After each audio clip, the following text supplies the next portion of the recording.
for as long as he can stay, the President of the African Development Bank. President Adesina, great to have you here. Thank you very much for joining us. Let's give him a round of applause.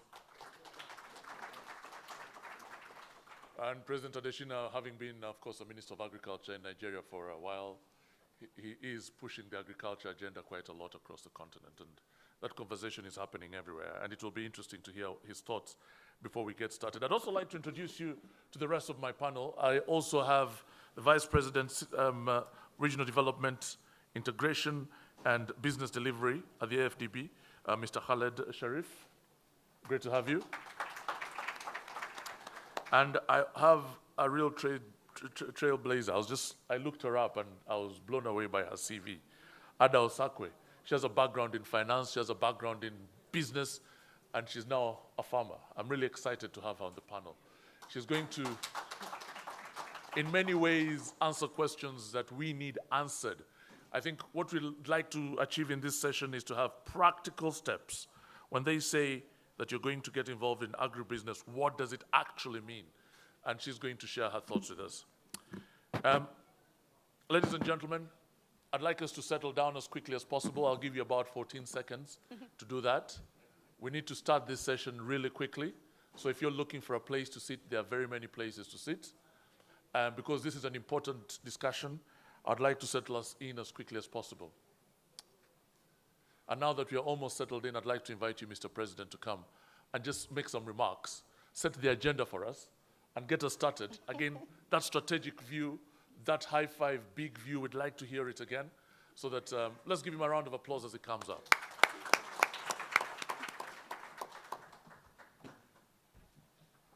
Thanks very much, and good afternoon. I hope you all had lunch already.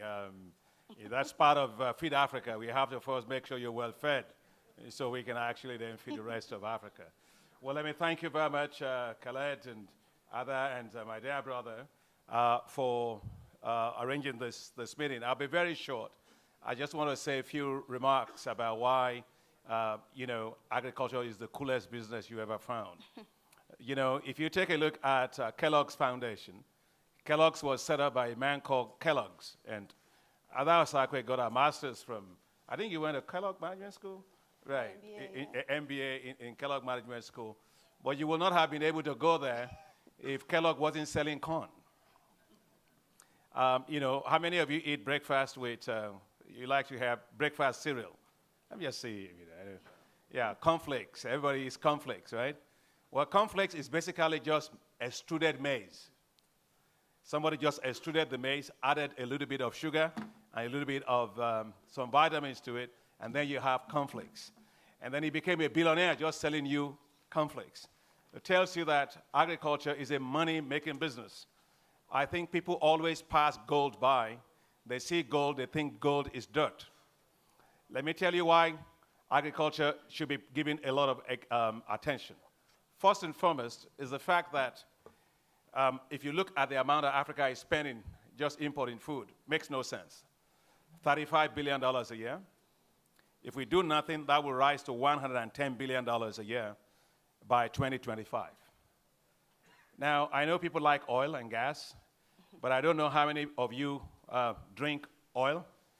I don't know how many of you also smoke gas, but certainly everybody eats food. And so agriculture is the thing that we should be doing. Africa should be producing food, should be a global player in food and agriculture. Africa has no business importing food, as far as I'm concerned. And the reason is because 65% of all the land to feed the world by 2050 is in Africa. So what Africa does with agriculture today will determine the future of food in 2050. Secondly, I want to say about agriculture is the size of the food and agribusiness itself. That business will rise to $1 trillion by 2030. $1 trillion. And so if you're looking at a sector where you're going to invest in and make a lot of money, that is the sector where you will have $1 trillion being there. And the third thing I want to say about agriculture as a lucrative business is, one of our speakers, Aliko Dangote was supposed to be here, but I think it's got a little bit of some challenges with his aircraft or things like that. But I wanted to say something about it if he was here. When I was Minister of Agriculture, Ada Osakwe was one of my senior advisors for, in fact, she was my senior advisor for investments in agribusiness. I remember one day Aliko Dangote, who is Africa's richest man, walked into my office. He banged the door. Said, Minister, I was Minister of Agriculture. And he and I used to disagree a lot because he was our largest importer of food. And I wanted him to be our largest producer of food. And he came in, he said, well, Minister, I've changed my mind. I said, well, what are we going to disagree about again? He said, I changed my mind to being a local producer. I said, what does that mean? He said, I've decided to put in $300 million into agriculture in Nigeria for rice production and rice processing. I said, hallelujah, great. I went home, told my wife, this is my best day as Minister of Agriculture in Nigeria. We started working, Martin Fregene and others that are here, to help him. 3 months after, he came to me and said, Minister, I changed my mind. I said, why? What have I done wrong? He said, I changed my mind because your business model is the right model, the right policies. I've changed my mind from $300 million to $1 billion.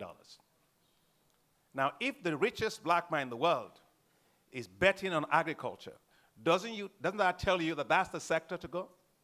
So you can't really talk about agriculture as a lucrative business. That's the way to go. Mm-hmm. The last thing I want to say about this is that I have said it before that young people are going to be the future of agriculture in Africa. And they must see agriculture as cool, as a business. And Dr. Sanginga is here from the Director General of IITA, who is doing a fantastic job of young people in agriculture. We must make agriculture so cool because that's where you make a lot of money. It's going to be in agriculture. I firmly believe that the future millionaires and billionaires of Africa are not going to come from oil and gas sector. They're going to come from the agriculture sector. So therefore, we must change our approach to agriculture. It's not a development sector. It's not a social sector. It's a business. And the faster Africa looks at it as a business, the better Africa will be in terms of conserving foreign exchange, in terms of transforming rural areas, and creating future billionaires that Africa should have coming from agriculture. I know we'll hear a lot from these people, but thank you all for being here. Nothing could be more important. Thank you. Yeah. Thank you very much, Mr. President. And I'd like you to grab this microphone, sir, because I've got a few questions for you. You want me on a panel? No, please, actually, yeah, why not? Okay, sir, so if you can, a few minutes, sir, please. Yeah. What do you want me to do? I just want to ask a few questions. So he wants you on the panel. And Mr. President, the reason I need to ask you these questions is, first of all, I don't know how long you're going to stay with us, so I might as well exhaust the opportunity. Practical steps. You know where we are now. You've been in this job for a while. You've seen the continent. You've interacted with it. Where are we now, and what are those practical steps? And what are the examples across the continent that we can borrow from and learn from as we proceed? Well, I think is it working? Yeah. The person that can tell you a lot about it is Chiji. Dr. Chiji is here, and Asuko. These are directors for agriculture, and the vice president also is here, Jennifer. So when you have all the tough questions, you can ask them. But let me say that a number of great things are happening for agriculture in Africa. You take a look today at a place like Kenya. Kenya is probably one of the third largest countries when it comes to export of horticulture produce. You look at Ethiopia, what has happened there with floriculture. This is really a great success story from Kenya, I think. No, Uganda. Uganda, okay. Now, that's from the Matoke country. You see what's going on there with a lot of what you have in oil palm, the plantations you have there, and all of that. So great success stories exist all across Africa with regard to agriculture. But most cases is when they take agriculture as a business. Recently, if you look at Ethiopia, Ethiopia set up a big zone called Hawassa Zone, in which they've been able to attract companies to process leather, right? And they make it into shoes and all of that, and very, very successful. So that's that. But if you look at some of the critical areas that we have to invest in, I think first and foremost is we've got to get finance to work for agriculture. Ada can tell you a lot about it, but more than myself. Getting finance to work, especially long-term finance, is what we need in agriculture. and that has to work. The second thing I think is going to be very critical for us is, we at the bank, we are supporting something called staple crop processing zones. So these are vast agricultural zones that we want to enable with power, water, roads, ICT infrastructure. Why is that important? No private sector is going to go into a rural area in which they have to do the roads themselves, right? Where they have to make power themselves and things like that. So when you enable those areas with the infrastructure, I think we should then get the private sector to come in there and set up food processing plants that would process all of what Africa produces, create market access for the farmers there, create jobs, reduce post-harvest losses, entirely transform those rural economies. From what they are today, they are zones of economic misery to zones of economic prosperity. I think that's important. The last thing I want to say that must change about the success story in agriculture is, and Chiji can tell you quite a bit about it, and Dr. Sanginga of IITA, the bank invested $800 million last year to support a new generation of young farmers and agribusiness people like Ada, although Ada is now a little bit older than, she's graduated a little bit. But these young people have terrific ideas. They just need financing behind them. I think these are some of the things that we want to support, and we want to also support we're supporting a program called Affirmative Finance Action for Women in Africa. Because, believe me, women, they are the force in Africa. They make things happen in Africa. I know that. I supervise a PhD student, Dr. Sanginga's brother. Dr. Sanginga, you should get up. It should see you, yeah. Yeah, he's Director General of IITA, the International Institute of Tropical Agriculture. His junior brother, I supervised his PhD thesis, I think in 1995 or 96, somewhere there. He went to the north of Nigeria, saw women producing soybeans. And in his thesis, he came in the defense of his thesis. He said, he interviewed a woman, and that woman said, I buy a lot of soybeans, I process soybean, I built my house, I buy good clothing, I send my kids to school, my kids are healthy. Soybean is my husband. What else do you need in a husband? So it just tells you if you empower women, you can make big things happen. Maybe men can be extinct. I really like the fact that you brought up young people, and I'm going to tie two questions into one because I know that you're pressed for time. Young people, access to finance. The age of access is a real problem. I know $800 million. That $800 million is likely to have gone through intermediaries. And gaining access through those intermediaries, it is itself a challenge. So I'm just wondering how again, you plan to make sure that these young people that you believe in so much actually have access to the money that you have. Yeah, great question. What we are trying to do is, if you take young people that go to a bank, right, and if you are 21 years old, they will tell you, please go and bring your receipts or tax receipt for the last 40 years. And so the banking system isn't really well set up for supporting the ideas of young people.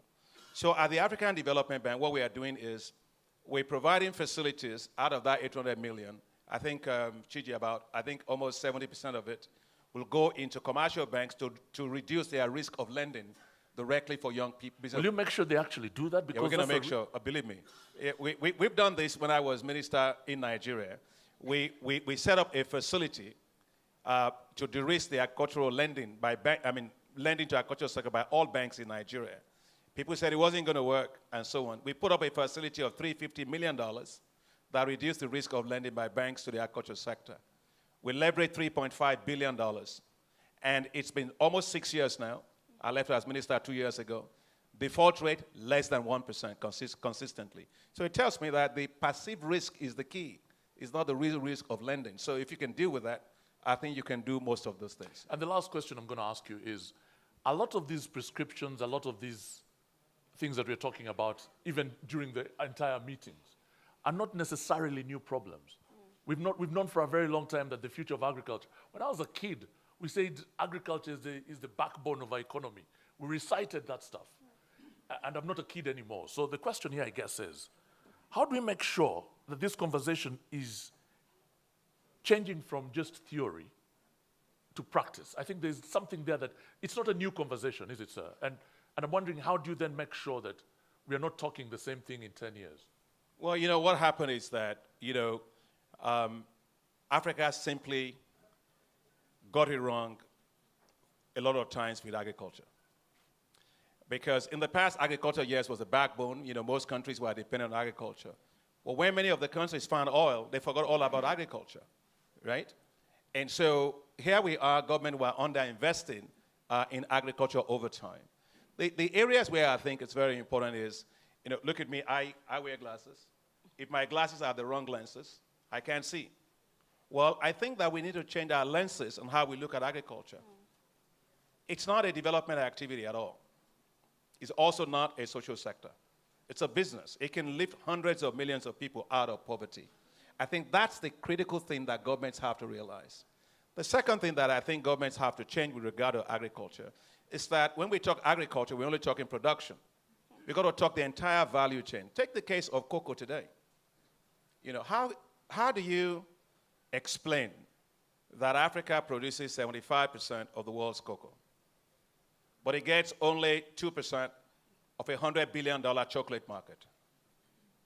How do you explain the fact that you produce a lot of cotton? The price of cocoa is going down, but Barry Callebaut just declared his highest profit ever off the back of a bad performance of cocoa prices in Africa. So for us as a bank, we've taken the decision that we are going to back African countries to industrialize agriculture, to add value to every single thing that you produce. The secret of wealth of nations is very clear. Wealthy nations process what they have. Poor nations sell raw materials, and they are always subject to all those global volatilities. So we as a bank, we're going to put in $24 billion over the next 10 years into agriculture with Jennifer and our teams and so on. But we are going to back agriculture as a business. And the last thing I want to say is that often when people say agriculture, they leave it to the Minister of Agriculture. No. Agriculture is central to how we are going to get macroeconomic and fiscal stability of our countries. And therefore, we must recognize that if you're spending $110 billion a year importing what you should be producing and exporting, that's the wrong thing. So our ministers of finance have to back agriculture, because that's the only way in which we can lift hundreds of millions of people. Are they getting it? Are they backing agriculture? Absolutely, they are. You know, if you look in this meeting, several of our governors are here, and we are talking about that. We've actually set up something with the central bank governors, also of Africa, that have come to realize that when they lend to agriculture, things happen, right? So agriculture is the future, and I think that it's a different kind of agriculture. It's agriculture as a business that is the future for Africa. Let's give a round of applause to President Adesina. Thank you very much for your impromptu interventions and for talking to us. We appreciate your time. Now, we've got it. We understand what needs to be done, right? I'm going to invite, I'm sorry I ate into your time, but I'm sure you understand. I'm going to invite Khaled to come and speak to us. He's the Vice President, like I introduced you not too long ago, of Regional Development, Integration, and Business Delivery. And are there any other women in the audience at all who'd like to? I'll give one free ticket to a woman who's involved in agriculture at some level. Are you? Okay, I've noted who you are. I'll come back to you in a moment. And you're going to be a very important part of this discussion as well. So let's invite Khaled to come and speak. And he has a small presentation to make as well.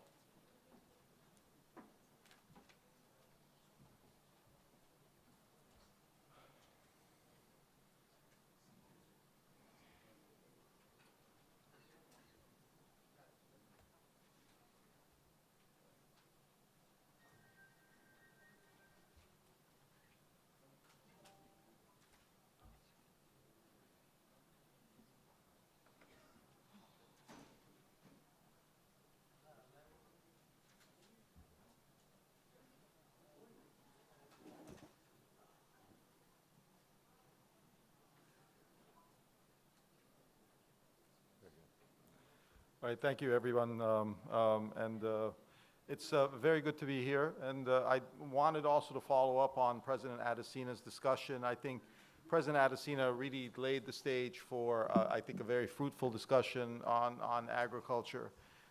And our discussion today is really about transforming African agriculture into a lucrative business. And let me just kind of mirror the president's message, a very important message, that agricultural production and agribusiness are projected to triple by 2030. And it stands today, agricultural production is at about $300 million. And by 2030, agricultural production and agribusiness is going to be a $1 trillion business on the continent. Sub-Saharan Africa, for example, has a share of agricultural production and agribusiness that's about 45% of its GDP. But the other thread that goes with this is about 65, we've seen an increase of about 65% in Africa's FDI growth between basically 2011 to 2014, and it continues to grow. And that growth is definitely in agribusiness, and agribusiness is becoming hot. It's becoming a very lucrative business, and there are many reasons as to why.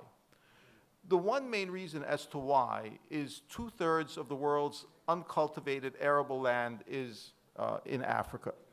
Remember, it's a finite stock. So as the world population grows, the world is going to have to find that uncultivated arable land to be able to feed itself. That uncultivated arable land, as I said, 2/3 of it, 2/3 of the world's uncultivated arable land is in Africa. So as world economies grow, as their populations grow, China, India more specifically, and it's wonderful to be here, that 2/3 of the world's uncultivated arable land becomes extremely important for food security. But Africa has basically 2/3 of the world's uncultivated arable land, but yet it imports about $35 billion a year in foodstuffs from all over the world. So how can these two things coexist? 2/3 of the world's uncultivated arable land and $35 billion in annual food imports. This is the imbalance that basically we're trying to rectify. And 60% of Africans are involved in agriculture. So 6 of every 10 people basically make agriculture their living. It is this reality that basically requires us to start thinking about how we can close the agricultural competitiveness gap. Africa's agricultural competitiveness as a whole trails other first world and emerging regions quite significantly. And where it trails is in mechanization, in agricultural infrastructure, irrigation. It trails significantly in economies of scale. So basically, when you look at farming, the most profitable farming is large-scale farming, and it is those economies of scale that we have not done well with in Africa. But we've actually had experiences, we've actually seen how economies of scale can work, and there are little examples here and there of how the private sector has made a huge difference in making both profit and developing agribusiness, but also in a scale that basically makes it very efficient and very productive.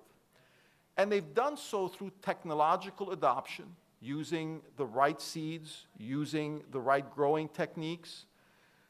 And they've done something that on the African continent that has not been very successful. They've turned these very large farms into basically examples of very high levels of agricultural productivity. And so where Africa tends to lag in a consistent way is agricultural productivity. But as I said, there are examples of where we're beginning to see economies of scale, and we're beginning to see examples of how productivity on a particular plot of land can be as high as it is in very advanced countries where agriculture is basically very mechanized. But also, our second key challenge that President Adesina alluded to is Africa's agricultural exports remain very focused on non-processed primary goods, while its share of world agricultural trade remains high. So we're basically exporting basic commodities. And we're also importing $35 billion worth of food. But there's that dichotomy again where we're importing heavily, we're exporting, but we're exporting non-processed commodities. And cocoa is a prime example. So if we take the Ivory Coast, the president alluded to this as well, the Ivory Coast makes up about 42% of annual cocoa production for the world as a whole, with Ghana at about 19% and Cameroon at about 5%. West Africa alone accounts for about 66% of the total production of cocoa, yet they manufacture virtually nothing. So we export the cocoa, but we don't make the chocolate. In fact, in the Ivory Coast, there's only one chocolate factory of note. And so this is the consistent pattern. We export the cotton, but we don't make the textiles. We export the cocoa, but we don't make the chocolate. So in the value chain, agriculture is suffering from the reality that Africa is not taking advantage of the value chain, and there are many examples of this. But if we basically just focus on cocoa, the Ivory Coast could, in combination with Ghana, in combination with Cameroon, effectively be a huge cocoa trade bloc. And it can influence the price, the world price of cocoa, very much the same way that OPEC affects the world price for oil. But so far, we've not been able to see a continent which controls about 70% of the world's supply of cocoa being able to influence basically the price, the world price of cocoa. They're not price makers, they're price takers. And the problem with being a price taker is exactly what we saw this last year. Cocoa prices dropped by as much as 30% over the past year, and yes, they're beginning to recover, but the fact that cocoa prices took such a dip created a very difficult reality for the countries of West Africa. The only way we can deal with these kinds of price shocks, economies like in West Africa that are dependent on basically exporting raw cocoa, is we need to find a way of managing when this happens. But first, why did prices drop so significantly? One primary reason for the crash of cocoa prices over the past year was the result of a bumper crop that followed this year and last. So there was excess supply. But most of the countries in West Africa do not have the ability to store that excess supply. They basically don't have warehousing. They basically don't have the ability to hold cocoa when there's excess supply in the market. If they try and hold it, basically the cocoa will just spoil. So they basically export the bumper crop, and what ends up happening is that behavior in and of itself is basically causing markets, commodity markets, when they see that a bumper crop is coming, to short cocoa prices. And when they short cocoa, basically prices dip even more. And that's what we saw in this particular case. So warehousing and storage facilities can easily remedy the problem.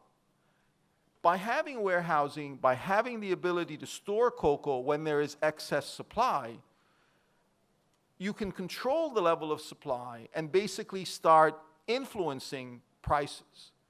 So what happened to the Ivory Coast when prices of cocoa dropped by 30%?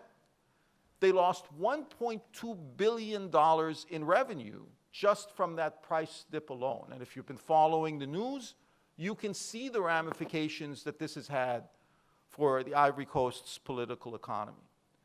So if we can give the ability to store cocoa through warehousing, through storage facilities, the ability to store cocoa, the ability to curb exports when prices effectively drop, if we can limit supply, we can maintain world cocoa prices to the advantage of cocoa producers. But President Adesina alluded to something else. So when the prices of cocoa dropped by 30%, what happened to the profit of the world's largest chocolate producers that are not on the African continent?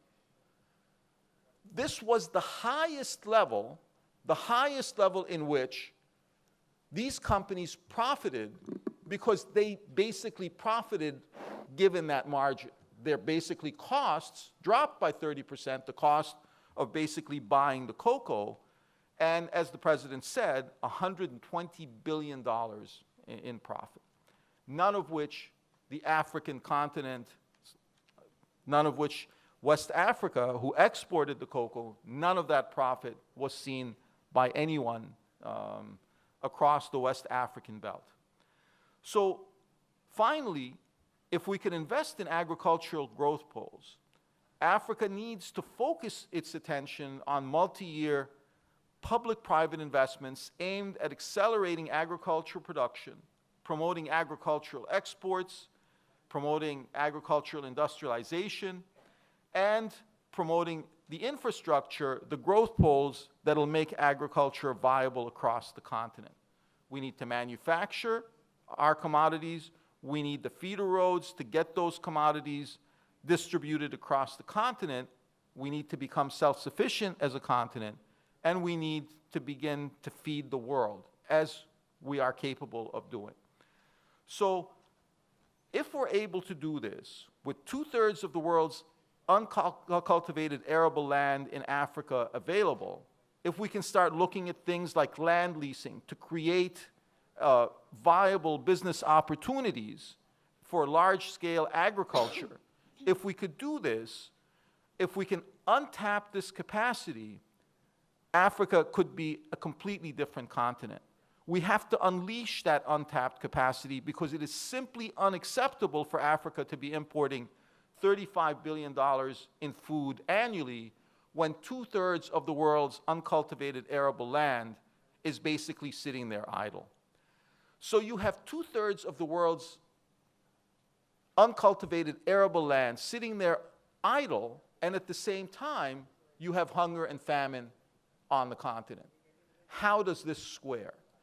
And so it's important that we start thinking about how we can develop and support public-private partnerships to enhance investments in agricultural productivity and production, how we can invest in infrastructure like rail to be able to move foodstuffs across countries on the African continent, and vitally develop value chains so countries like the Ivory Coast don't export cocoa but become major players in the chocolate manufacturing market to be able to win, especially as industry wins when cocoa prices dip. Thank you very much.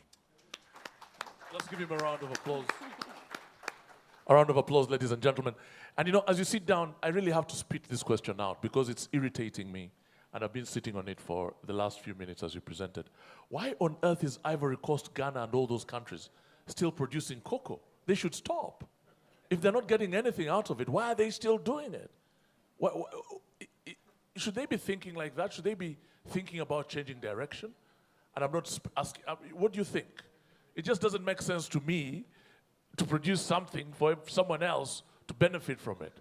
That just doesn't add up. Well, again, this is primarily what we're seeing is this is Dutch disease, but this is kind of, when you look at cocoa, you're kind of looking at cocoa is to the Ivory Coast what oil is to, say, Angola. And so there really is no other way than to just basically keep selling the raw cocoa and selling and reselling the raw cocoa until you can make an advancement and get into the value chain. How long does that take? What's this value chain thing? Where is it? How do you get into the value chain? Because at this point, it just does not make sense. Where is this? Artie, where is Artie? Artie and I were having a conversation earlier on, and I need to bring you in here. Maybe people just don't like chocolate. You were saying earlier on that maybe Ghanaians and Ivory Coast, who are they producing for? That was your point. Yeah. In the interest of being provocative and keeping the conversation going, I mean, I have tasted Ghanaian chocolate. It's heat-proof, it's sun-proof, and it's not the best chocolate. Right? You can buy it on the side of the streets in Accra and all of that. But really, is chocolate the best thing for the Ghanaian diet in the first place? Right? But then the bigger point, though, Yes. is production for who? Yeah. I mean, ultimately, the best chocolate in the world is called Swiss or Belgian, although I haven't seen cocoa pods in the hills of Switzerland and other places. But, chocolate is consumed by people in the West. And again, in the interest of being provocative, should Ghana and Cote d'Ivoire be worried about what the West wants to eat? Yeah, and I think to get this conversation started, you're the business person here, Ada. You're the one that has degrees in business, in finance, and in all these things. Help me make sense of something like that. What should Africans be producing? What is it that makes business sense if you're going to look at agriculture as a business? Exactly, makes business sense. That's the critical phrase you've just said, because as an investor, I look out for a few things. I look at, is it lucrative? Does it make money? Does it make business sense? And I think about African agriculture, and to me, it ticks all those boxes. It does, because how can you be spending, like everyone said today, over $30 billion annually importing food that can actually grow on our own soils? So it's an import substitution play right there. So you say to yourself, why can't I just go into this area that has this potential to make me money? But I let's think also face it. Yeah, so I think for me, and many people who know me, I'm big on processing. All this talk on productivity increases, whatever, I'm huge on processing. Okay, I make that believe distinction for me. agricultural processing is the linchpin of that value chain that you can't really get your head around. Because without that processing aspect, you cannot do anything with production. All our grant money, all development money can keep trying to help the smallholder farmers increase productivity, but if you don't have someone buying it and processing it in the big way, you can't do anything. Processing in the middle, again, is what focuses on creating the products that go to the market. So for me, I look at, and I'm very passionate about the packaged foods industry. It's a $3 trillion industry globally. 3 trillion. It's more than the $1 trillion that Dr. Adesina said Africa will get to in agribusiness and then by 2030. Okay. Packaged foods, it's $3 trillion. So that's your companies like Nestle, Tyson Foods, Conagra. They're using agricultural products to make the breakfast cereals. They're using agricultural products to make the chocolate. So okay, now why I need you is to it guide that, me. I need yeah. you to guide me. Now talk to me like I'm a poor, okay, actually, I'm a poor guy, so talk to me directly. Tell me what I need to do to get into agriculture, and please be very practical in the things you say. It's very simple. Because I don't want you to talk to me about value chains and things like that's Yeah. complex language. Yes. Come and talk to me that, Alan, this is what you need to do, and this is how much land you need for you to start making money off your agriculture. Talk to me like that. So I'm an entrepreneur as well, not just an investor, because I also got really fuzzy with all these value chains and big names, right, that we used to throw around Usually to happen people. in these corridors. Yes, these in these sorts of places. corridors. And I said to myself, I can't keep telling people to go into agriculture. Let me roll up my own sleeves and see what it's like to actually start a business in the agriculture space and actually see if it is lucrative, if it is going to make you me have any money? I didn't have much money. So that's the point. I didn't have land. I don't have land. I don't farm. But today, I have a business that after 2 years, we're already profitable. So your We business started is in buying Nigeria. from farmers in Nigeria. I said I wanted to get into the fresh produce market. Over 60% post-harvest losses in lettuce, tomatoes, cucumbers, oranges, whatever. And I said, okay, how do we take this that farmers are buying, young women farmers, farming their lettuce, no one's buying, overproduced, they can't get it to the market. How do we aggregate this, buy it, and make it into a processed product that consumers want to buy? So I decided to start a fresh juice business. Fresh, 4-day shelf life. I'm not going into processing in a big way. I'm not buying concentrates from Netherlands or whatever to import and mix it with water and put it in Tetra Pak like most of the juice companies do in my country. No, let's focus on agriculture and the farmers. So started buying from them, putting it into nicely packaged, well-branded bottles. That's important. That's very important. Because like I said, it's a $3 trillion market. So when they talk about the $35 billion that is being imported of food, it is processed food. It's vegetable oil in its can already. It's tomato paste in its can. So how do we directly substitute for that? It's growing at 4.5% CAGR annually, that sector. So started that business. We not only started doing the juices, after a year, we started opening up cafes, a farm-to-table menu, where people come in, they see that everything they're buying is fresh, it's directly from a farmer. So we're creating cafes that people come into Nigeria and they say, this is like a Starbucks. That stuff requires money, Ada. It requires money. I'm telling you, but the business is reinvesting in itself in 2 years. So I did this intentionally and very deliberately to show young people, to show people that this is agriculture. Let's remove that thing in our minds that agriculture is tough, or agriculture is only for drudgery or whatever. Yes, it needs money, and now after 2 years of demonstrating that something can come out of it, I'm gonna go big time. People are coming to me today to say, can I franchise? Can we invest in you? So just how long has the business been running? 2 years, 2 years and How 5 much months. is it worth at the moment? I don't know. We'll Okay, talk well, about the valuation later. This was getting really interesting. It was getting really interesting. Now, you talked about aggregating, which means that you're using various farmers, right? So some of those smallholder farmers, because when I think about the sorts of figures that are being talked about here, those smallholder farmers need to be put aside.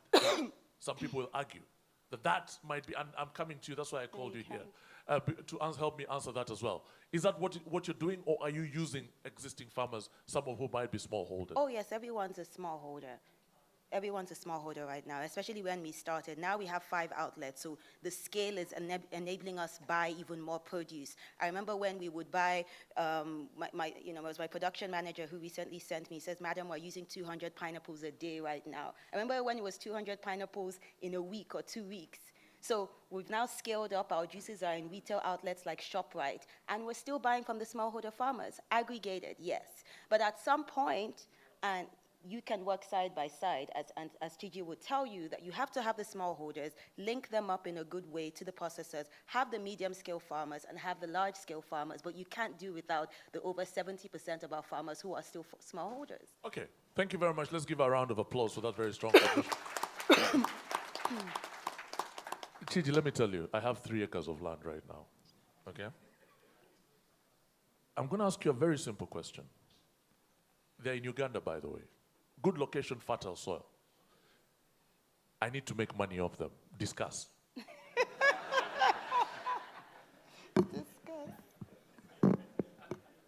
Okay. I think to start with, 3 hectares of land, you're not a small farmer.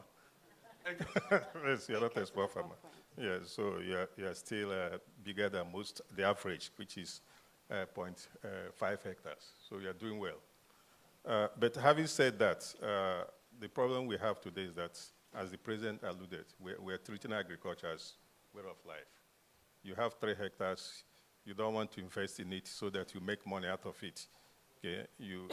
Most times, most people who have the land are what we call absentee farmers, just for recreation. They are not looking at it as a business. So we want to get people who are really business-minded to go into agriculture. And that's why we are facilitating this. Okay?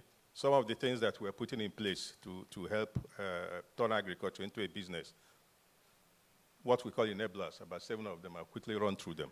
One is improving productivity. Today in Africa, we are producing at less than 25% of our best practice because of low productivity, because of low technology.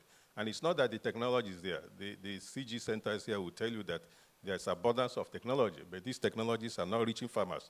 That's why today we're putting in place what we call technologies for African agricultural transformation, which is a huge investment that would take technologies to the farmers.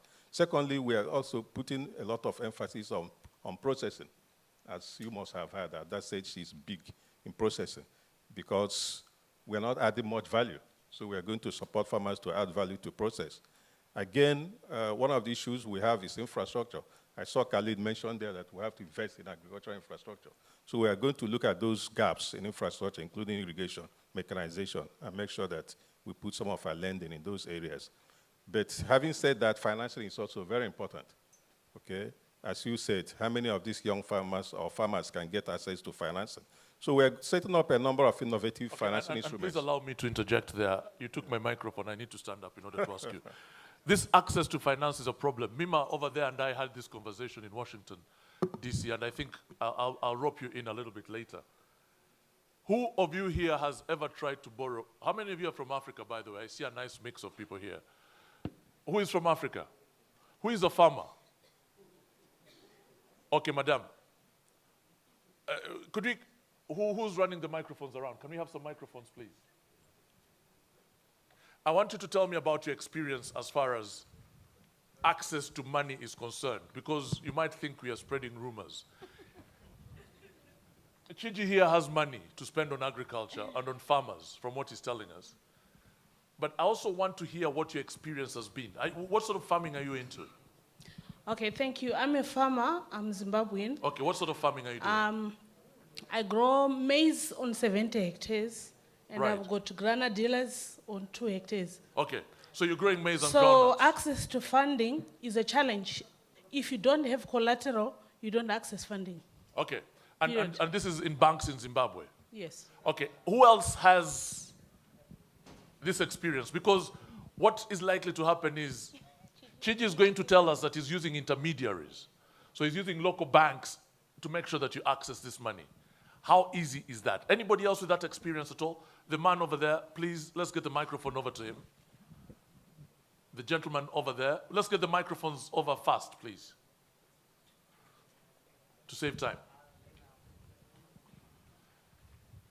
And I hope you're really going to talk about access to finance. Yeah, Yes. my name is Temitope Aroge from Nigeria. I'm a young man in agriculture. I've had experiences with agricultural access to credit, where you approach the bank and the bank will ask you to bring your father's head, grandfather's head, and every other thing to secure loans. And usually, when you go out and obviously I don't have a house and usually it's about fixed asset, that is a house. And So thank you very much. That's all I needed to hear from you, actually. Thank you. Because you're raising a point that is consistent. Zimbabwe, Nigeria, I can tell you Uganda, it's going to be even worse.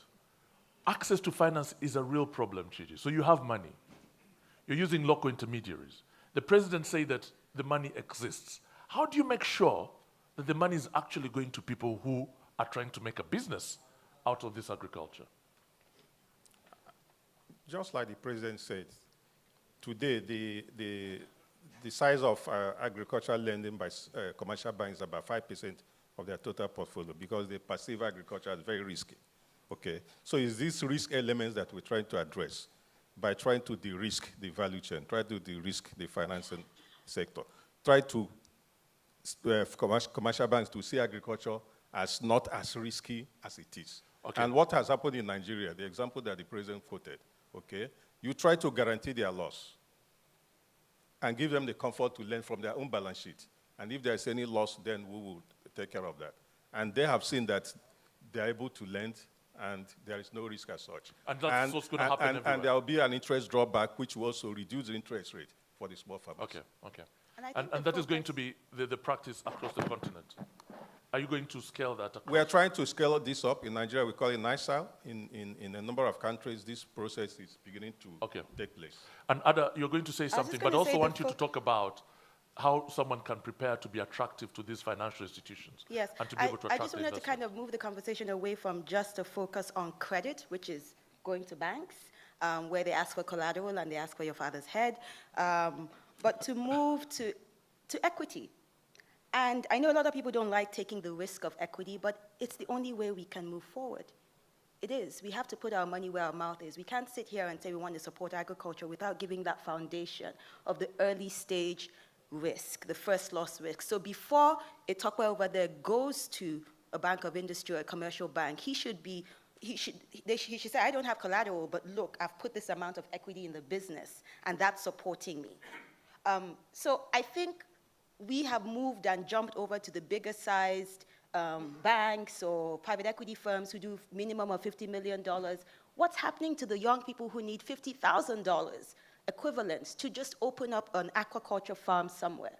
So we need to start looking and thinking very differently about trying to support these young farmers across, whoever, agribusiness processors across the continent with that first equity piece that really makes sense to support the business, to get them attractive, to go to banks to lend to them. All right, thank you very much. Now, Chiji, let me come back to you. You have about two more points to make on your 7-point program.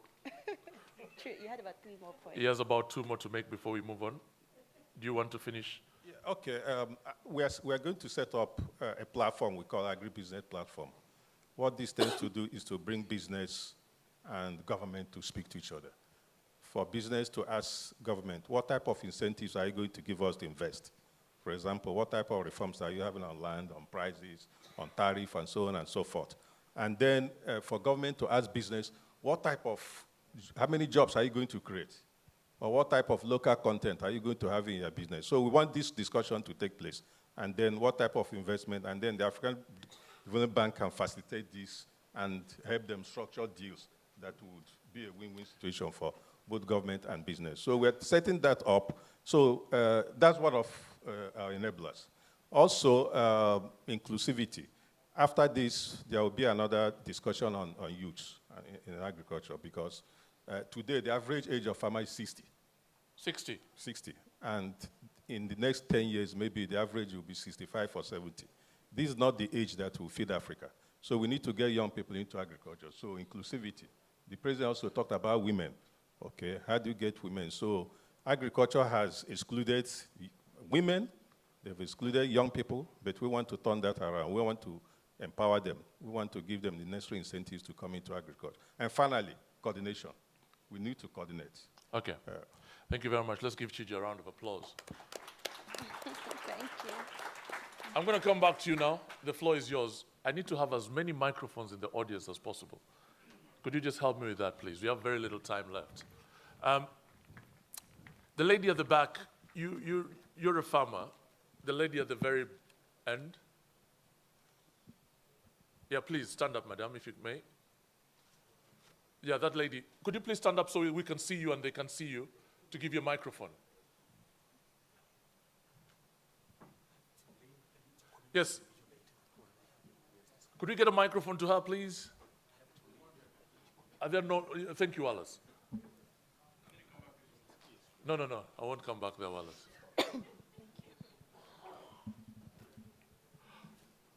Okay. I need you to tell me about your experiences in trying to make money out of agriculture. Because I'd like this to be more than just a conversation at a conference. I'd like people to leave this session knowing what they need to do moving forward. And what's your experience, madam, and what's going on in your life as far as agriculture is concerned?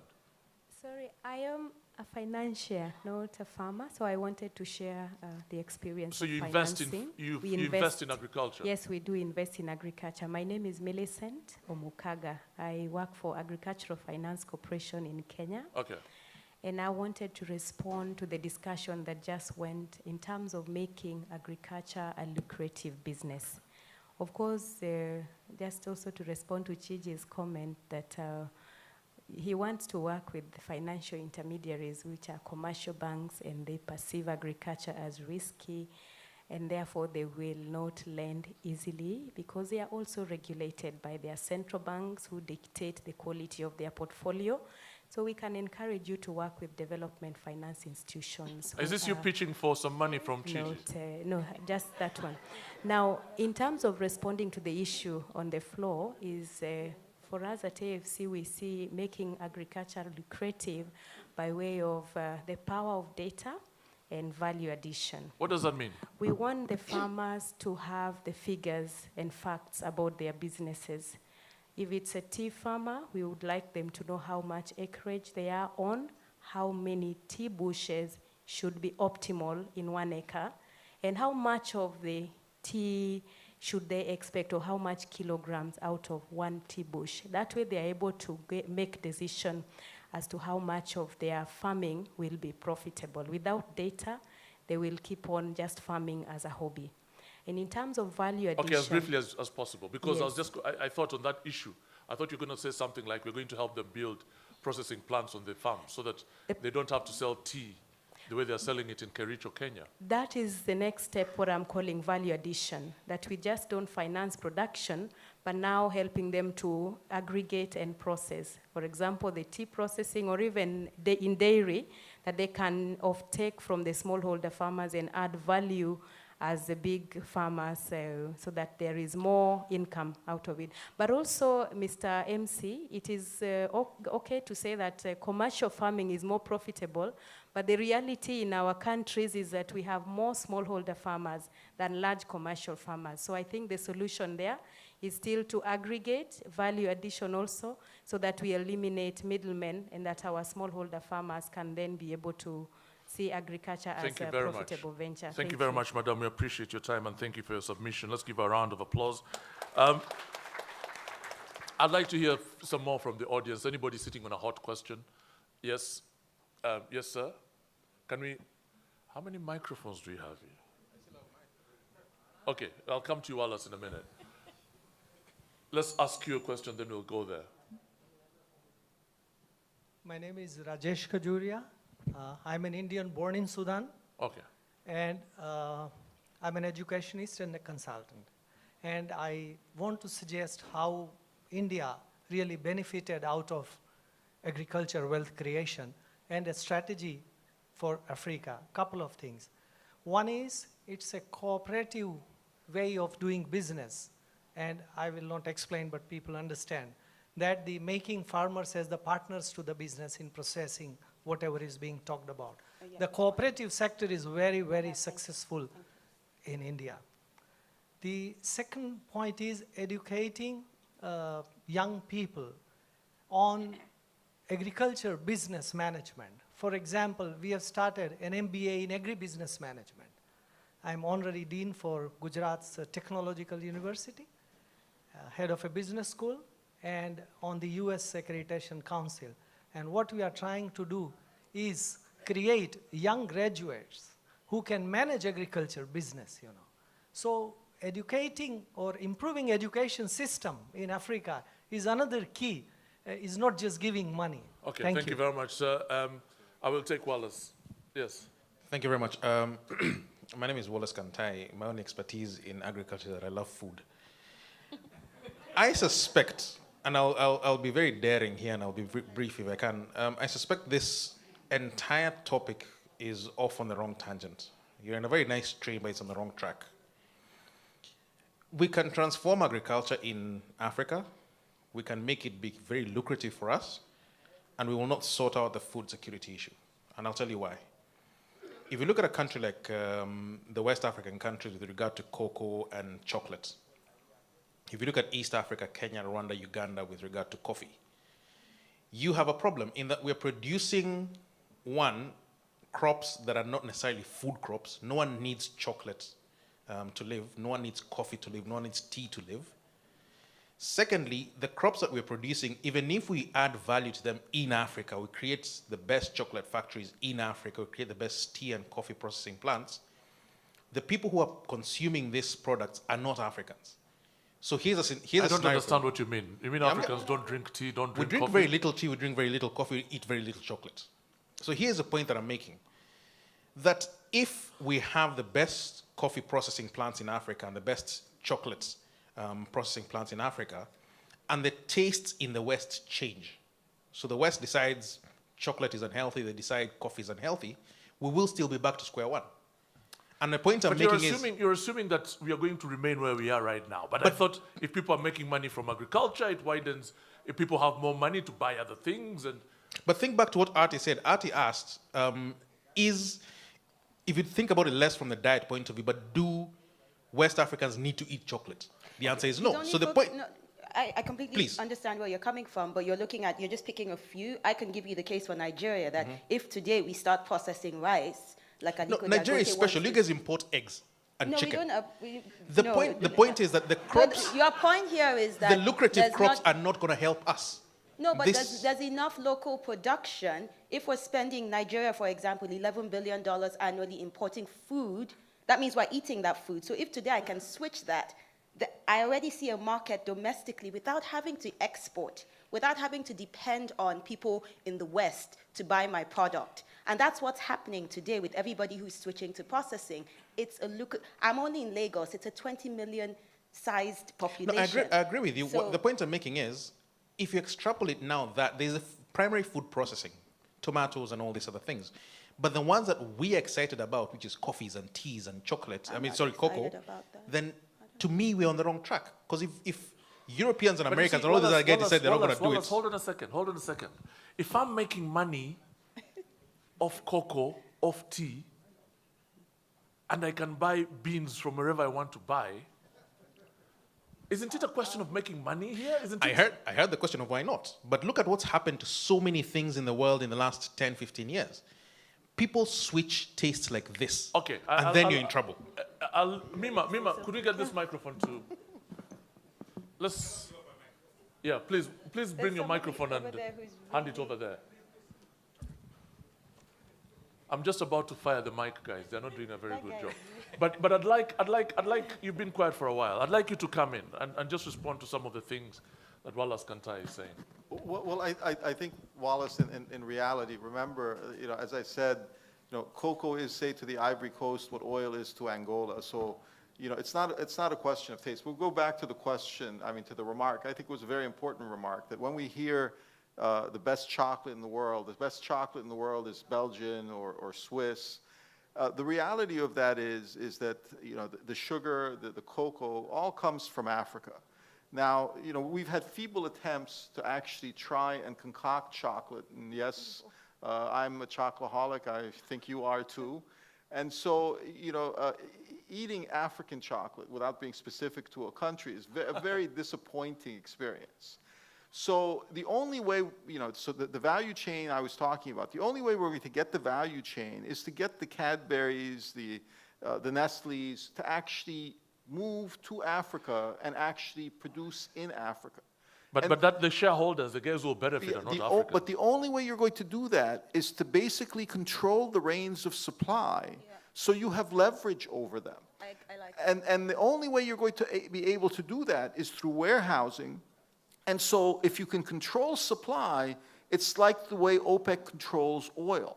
Once you have the leverage, they're going to have to give you something.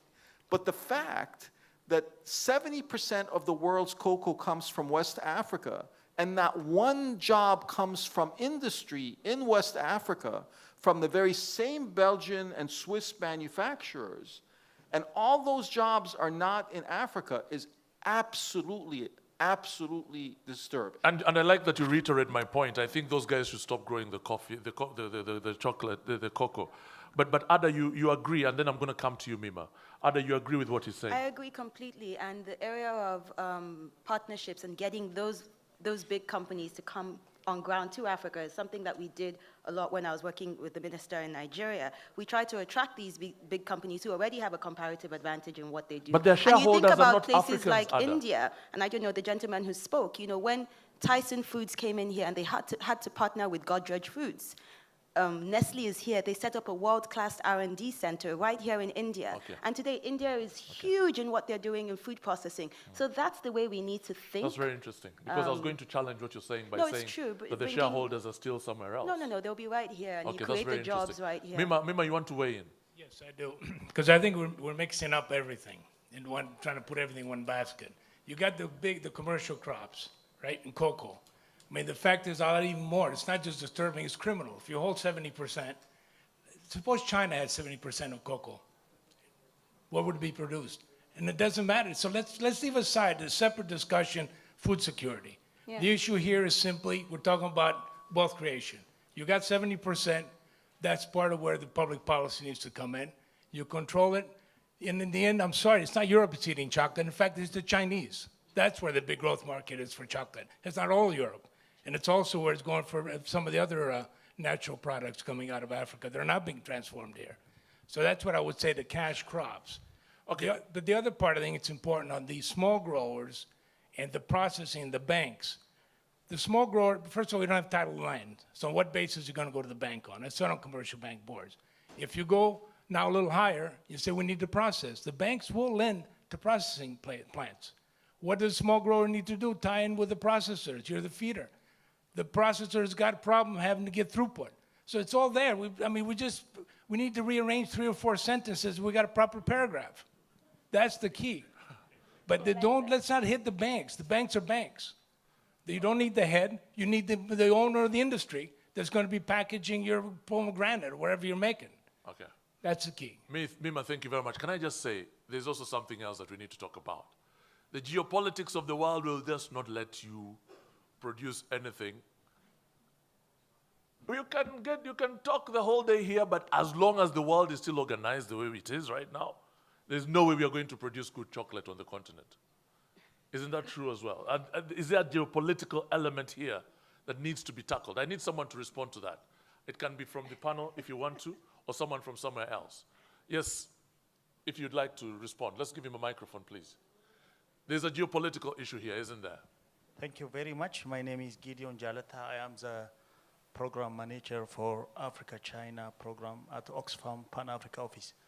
I think that geopolitical issue is changing after Cold War. We see India growing, and also China is a very important player in international global value chain. So we can't blame all the time that the global geopolitics is not favoring Africa. Rather, we need to see how we may collaborate with emerging powers like China, India, including Brazil, which has a very good reputation in agriculture. Are we going to rely on China for everything? On how we create value additions for our agriculture products and also mineral products, because we are, as the president said, we are still exporting primary products. So we need to think, China, for example, committed for value addition for African products. So we need to see how we work on value addition and involving the value chain. Thank you. Okay, thank you very much. I need to also hear from someone who is involved in a success story. Okay, I'm coming to you. Sorry, let me be a bit more specific. If you're farming in Africa and you have a success story to share with us, put your hand up. Yeah? Okay. Let's hear from you, sir, and then I shall come to you. I shall come to you in a moment. I'm Andy Raheja with a company called Faber Capital. A year ago, we went and acquired a biomass to energy project in Sierra Leone. This was a failing ethanol, sugarcane to ethanol to power project. In the year since we've acquired it, we have managed to turn the business around. We have planted fresh biomass, and we are harvesting wild biomass and exporting power to the grid from January this year. We have also restructured the whole sugarcane strategy. We have brought in sugarcane experts from India who share the same ground as India, i.e. lot of low quality, lot of subsistence farmers available. The big difference that I found on the ground when I looked at it was this project was originally conceived by Western promoters who did Western style intensive farming, big equipment on big land plots. Africa has lots of poor people, lots of subsistence farmers, and if you go to Thailand, you go to India, you go to other parts of Asia where sugarcane is grown successfully, it is all based on an outsourced farmer model. The factories procure, a bit like the lady on the stage said, from farmers the input materials and process it. They give them the assurance of the offtake based on which the outgrower program runs. We are looking now at setting up an outgrower program in that country.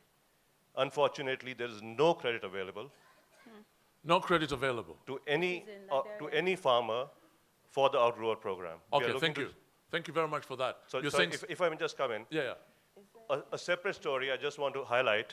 Yeah, as quickly as possible because of time constraint. Just picking up something that was said earlier. Years ago, I was involved in helping the Tatas go from being a plantation company in India to acquiring Tetley tea. I took the idea to them, they picked it up. And that's a classic example of how this was the Tata's first ever acquisition outside India. This was in 1999. I know it, my daughter was born the same time. I was doing the deal when my wife was in the hospital. Anyway, it was a race to the end. She did all the hard work. She did all the hard work. But the point I was trying to make is that one acquisition helped the Tatas jump the value chain from being of 5 cents out of the $1 that a tea bag costs, now capturing the full dollar. I think the more important question for me is, how did you do it? Well, it was basically a case of going to Tata. Tetley was for sale in London. It was a London-listed company. Nobody wanted to buy it. It was sitting on the shelf. We went to the Tatas and said, we'll help you acquire it. And we arranged most of the money out of London. Okay. Stop there. Thank you. Ada, are you going to buy a company in London? Is this, you said you want to take things to the next level. Yes. You want to scale. Yes. Is this realistic an ambition for you as an African agripreneur? Completely. I tell people, be audacious in your goals, be bold. I want my company to be Pan-African. We're already looking at places and talking to people in Nairobi, in Abidjan. Yes, let's be bold. Do it very quickly. Learn from your mistakes very early on, but do it very quickly. So as far as dreams are concerned, this whole reconciliation between dreams and reality, trying to find a sort of a balance. At what point do the dreams stop, and at what point does reality check in? Because I imagine that reality is all the time. I may sound like everything is rosy or whatever, but those who maybe know the story of my company, we've gone through a lot in the short space of time. From having issues with supply to having a government come and demolish one of our stores because they had an issue with the landlord and we had to rebuild. So it's tough. It's a loss of money. It's loss of, employment and morale. But once you believe in those goals, you just have to keep putting yourself up. Okay, so what would you do different if you had to do it all over again? That's a really cliche question. I hate it, but why not? Nothing, but I think somebody, I don't know if it was Mima who said something about policy. I'm a young global leader of the World Economic Forum, and recently, and Jennifer, you would know this, over the last year or so, there's been a lot of talk about the fourth industrial revolution. And I remember sitting in Tokyo last year, and my colleagues were all talking about the first industrial revolution was issues around the steam engine to power production. The second was agricultural industrialization. Third was to do with IT and the internet. And now we're in the age of artificial intelligence. We're in the age of self-driving cars. And I remember just looking at my friends from Africa, and I said, we're still in the second industrial revolution, we haven't even gotten that right. And no one should say anything to me about leapfrogging. But is that bad? Is that wrong? No, it is. If the world because is I see the world trying ahead, to eat organic food and it's still very expensive. expensive. But that's fine. But the point is that today, and we're not talking about some of the elephants in the room here, to do with policy, if a government isn't deliberate on processing, or if a government isn't deliberate on giving me power to run my business, or that power, or that processing plan, the infrastructure you talked about. So if we go back to how do we make it lucrative, let's just choose. Let's be deliberate and say this is where we're going to focus. Okay. Get those paragraphs together. And for me, that focus is on processing. Yes, sir, you put your hand up a few times. I'm going to come to you in a moment, but let me hear from this gentleman first. My name is Sunil Parekh. We had a factory producing mineral water in Nigeria called Swan Water way back in 1981. And there was a beautiful piece of land next to it which was very fertile. And so we diversified into that to grow 2,000 hectares of maize and groundnut in that area. We got money from the banks for agriculture at that time. The problem was there was a financial crisis and the interest rate went up to almost 40% per year. 40? 40. 40% interest? Yes, per year. And if you were in a merchant bank, they used to charge us 70% per year. It was a killer experience forget about agriculture, it was even for manufacturing, it was a crisis. Under these circumstances, we had two problems. One was servicing the loan, and the second bigger problem that we had, that when we had an area of 2,000 hectares, we lost almost 40%, 35 to 40% of the produce across the borders of the farm, and it was impossible to monitor it. As a result, so people are stealing? Yes. So you've got to share with the neighborhood. No, I agree with you. It's just for a question of a little price, So we felt that, we were very ill-equipped to manage this whole thing, and we had made a wrong decision.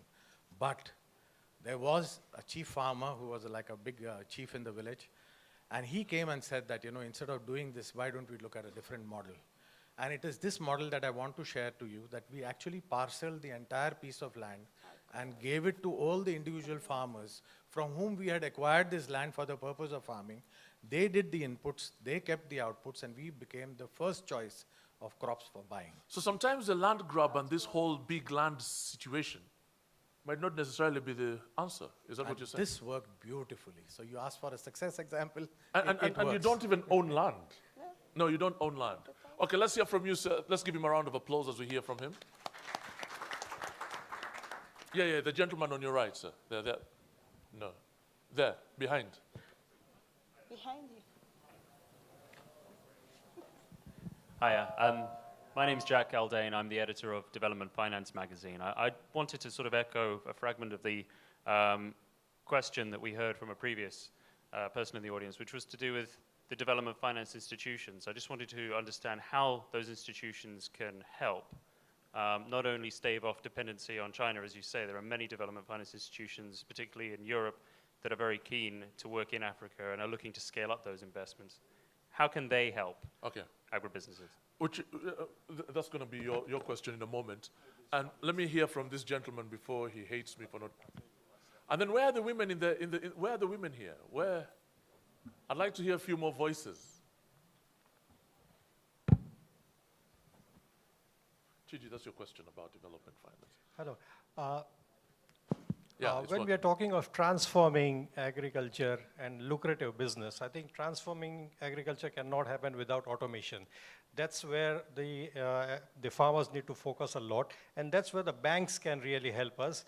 And of course, not with the type of interest rates that he just mentioned. So that's a big change that the banks have to make in terms of lending money. And that's the interest rate has to really go down for young entrepreneurs to really venture into this.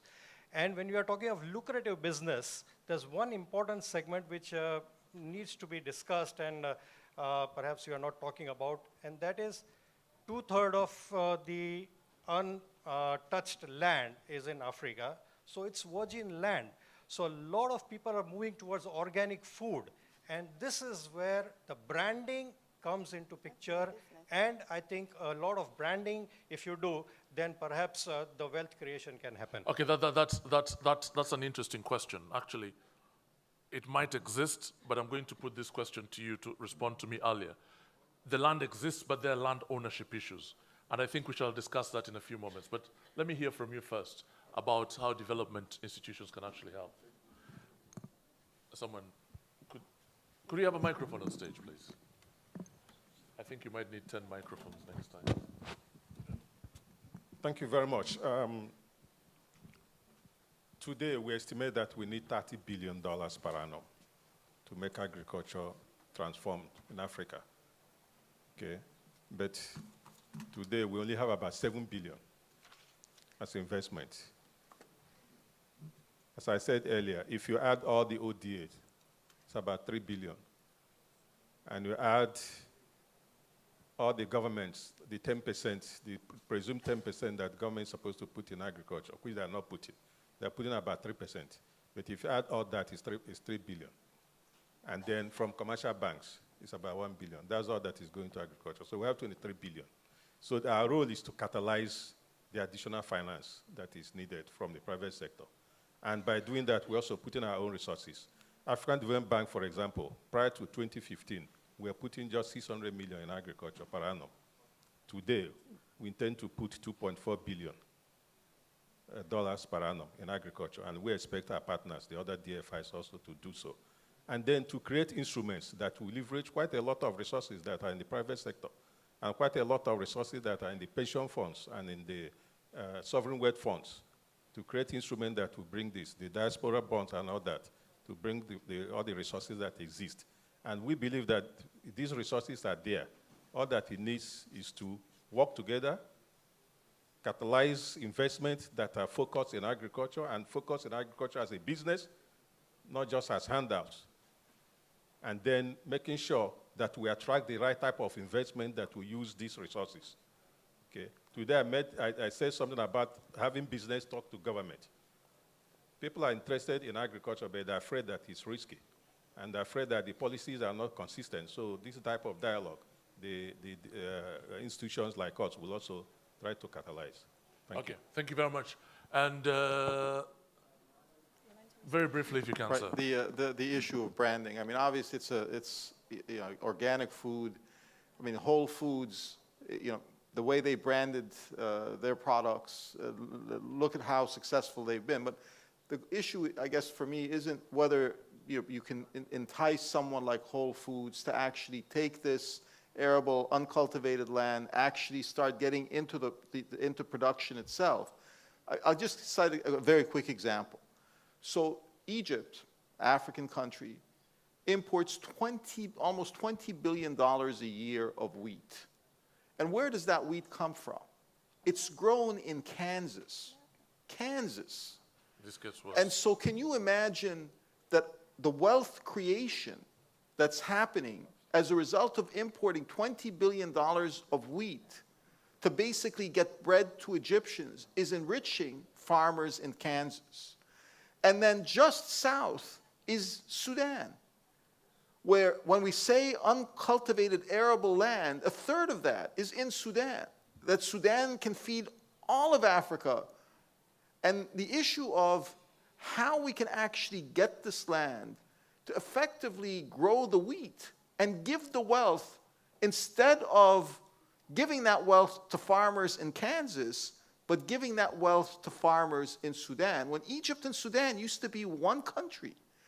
And so, you know, when we talk about land leasing, then we get into this whole debate of, you know, property rights and complications, but this is the world that we want to see.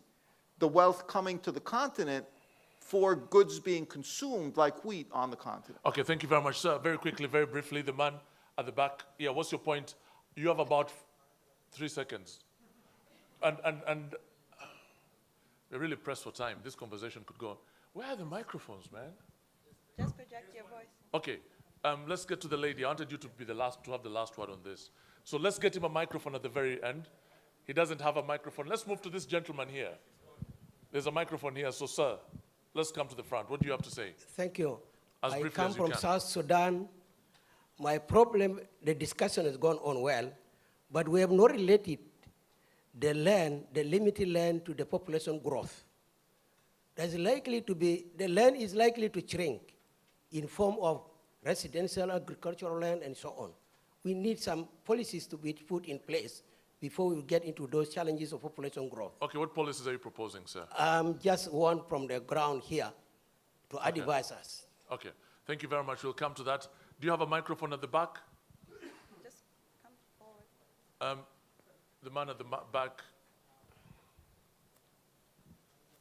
We have about literally 90 seconds.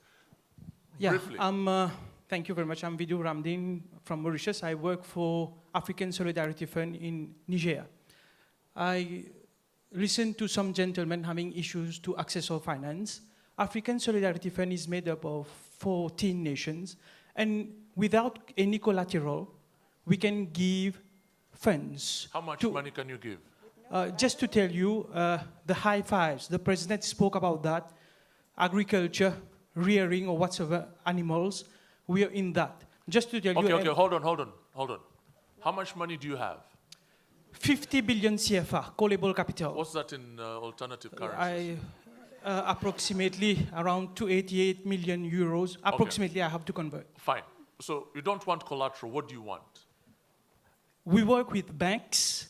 And you see, this is the thing that keeps coming back. We work with banks. Exactly. Which means that you work with local banks. Up to 80% we can guarantee. It is us, the institution. So fine. So you can guarantee up to 80% of that money. Yeah.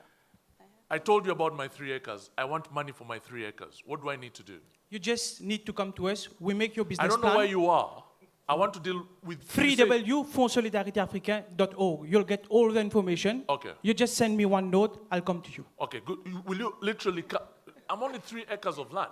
No, but, it's okay. But fine. So let's talk about this, the organizations in those... How do you work with the subsidiaries? How do you work with the banks? We work with all the central banks. All the nations has a fee to pay to us, which they do annually. But we are only working with 14 nations. So, I honestly don't know anybody in any central bank. So it makes it even much more difficult. So which sorts of banks are we talking about I come from Uganda. I have 3 acres of land in Uganda. I want to make money off it. You have money. How do I make that happen? Unfortunately, Uganda is not a member. That's really not my point. Unfortunately. But there is Cote d'Ivoire, there is Gabon, there is lots of that. That is really not my point. You can give the country whichever name you want. But I want it to happen. How do I make it happen from being a farmer to accessing the money that you have? The thing is that we have 6 different products. One of that is guarantee of funds, that I said. If you want to have access to finance, you want to have a loan with a bank, we give guarantee to the bank. And fortunately, if they believe in your project, we guarantee up to 80%, you get your loan. Okay, so the bank has to simple as that. Okay, simple as this. The bank has to believe in my project for you to put the money down. And we prepare your project. We help you to prepare your project. Okay, let's give him a round of applause. Thank you. We need to finish now. We need to finish now. Please, final comment. Okay, I'm not going to talk about the finance. Everybody has talked about their finance, but I'm very worried about this talk about the uncultivated arable land. Because let's be real, most of this arable land is under forests. It's under, it's conserved land. So why aren't we talking more about the productivity? Why can't we use the existing land that we have more effectively? And I think that's where the conversation needs to go. But that's an old conversation. No, but it's exactly where the conversation needs to go, because we're always talking about going into new land without effectively using the resources that we have. So that's a conversation that we cannot leave behind, and we need to start seeing how we can work on the ecosystem to make sure that these farmers who are rational, I mean, if these people are getting paid what they're supposed to be paid, they will invest, they will increase the productivity of the existing land. Let's look at the example of the Ethiopia Coffee Board. Now the farmers are in control, they're getting more of what is coming to them for coffee. So voila, they're investing in this. Okay, listen, we can stick around and finish this conversation informally, but at the moment I do need to end now. Thank you very much.